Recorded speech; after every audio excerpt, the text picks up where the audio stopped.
ఖర్జూరాల కన్నా కమ్మాగుంటయంట లేక లేక నేను ఫోను చేస్తేను హల్లో అన్నవంటే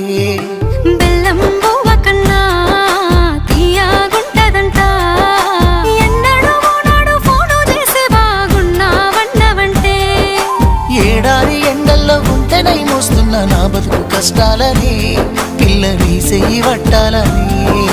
నల్లని సీకట్లో ఒకదాన్నే కూసున్న దిక్కులేని పచ్చినయ్యి బావా నువ్వెప్పుడొస్తావని ఏళ్ళైపోతుండే పిల్ల ఎన్నెలొచ్చింది మన బతుకులా ఏలైపోతుండే పిల్ల ఏలు వట్టంగా వస్తున్నాగా ఇన్నాళ్ళ ఎడబాటు ఎడవాసిపోతుందిలే ఈ సీనయ్య గుంటున్నదే సినదానా నీ కోసము ఈ దూరాన్ని చెరుపుతూ తీరాల